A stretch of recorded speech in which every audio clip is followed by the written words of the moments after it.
Mrs. Renkins rode by on her bicycle. Halloween's here. Hang on to your hats, she shouted. Happy Halloween, Mrs. Renkins, said the man. George was curious. Why would he need to hang on to his hat?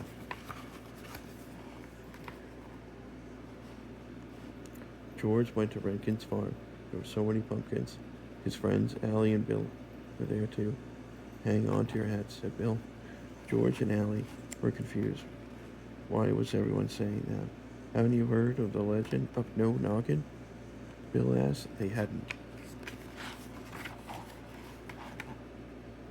Then Bill told them a spooky story. A long time ago, there was a scarecrow perched by old lonesome tree. It had a big pumpkin for a head in a hat on top.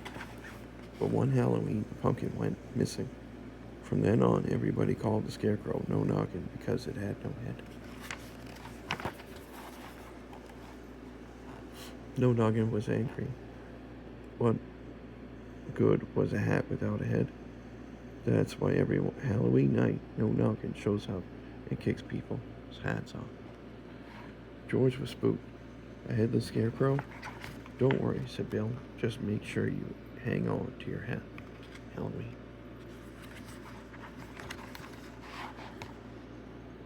George went home with his pumpkin. He wanted to see his friend and find out more about No Noggin.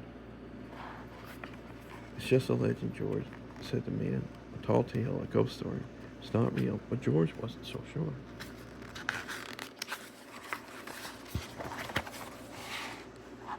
George and his friend decided to carve a jack-o'-lantern.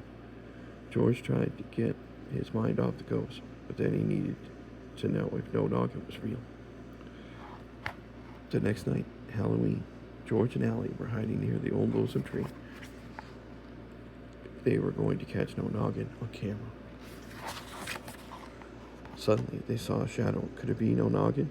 George took a picture, but only Bill in his wizard costume. Then George and Allie had an idea. Bill could help catch No Noggin with his wizard hat. Bill stood at the old lonesome tree. He walked back and forth and waited. Suddenly, Bill's hat flew off his head. George and Allie chased the moving hat to a cave. Inside the cave, they found Bill's hat. There was no headless scarecrow. It had been Jumpy all along. The scarecrow. The Jumpy and his squirrel friends had taken the hat to collect